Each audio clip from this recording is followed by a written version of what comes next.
Il n'y a pas qu'en Europe que l'on boycotte les produits issus des colonies juives. Même à Tel Aviv, les opposants à la politique d'occupation israélienne, comme Mike Aviad, se refusent à les acheter. Mais c'est loin d'être facile, car l'origine des œufs et du fromage est souvent bien cachée sur l'emballage, alors qu'ils viennent régulièrement des territoires occupés.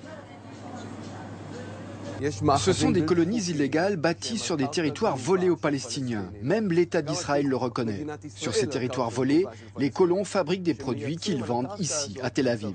Et moi, je ne veux pas être complice de ce système. La production des colons est un important rouage de l'économie israélienne et depuis longtemps. Au marché à Tel Aviv, il est quasi impossible de savoir si les tomates ou les poivrons ont poussé dans les territoires occupés. Les propriétaires du restaurant voisin, Basta, s'efforcent malgré tout de ne jamais cuisiner de produits des colonies. Et dans les verres de ses clients, Itai Hargil ne verse jamais la moindre goutte de vin des colons. Le boycott, c'est le seul moyen qu'ont les citoyens ordinaires d'avoir une influence, à la différence des députés. Ainsi, chaque consommateur peut influer directement sur le gouvernement et sur les colons. L'étau se resserre sur les colons des régions industrielles. Le boycott se systématise.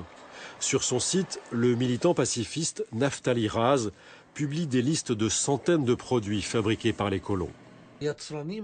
Les producteurs des colonies voient bien que le boycott leur nuit financièrement. Et peu à peu, de plus en plus d'entreprises quittent les colonies pour s'installer en Israël même.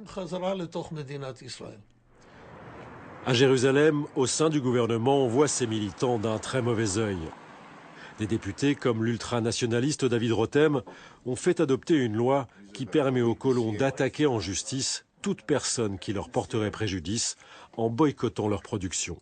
Le problème avec cette loi, c'est qu'elle suppose que des fabricants portent plainte. Or, jusqu'ici, aucun chef d'entreprise n'a pu prouver que le boycott lui nuisait effectivement.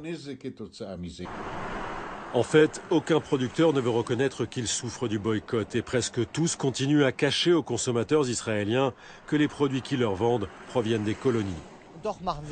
Et pourtant, des milliers d'entre eux se donnent la peine de boycotter ces articles et sont fiers de jouer les troubles faits pour leur gouvernement.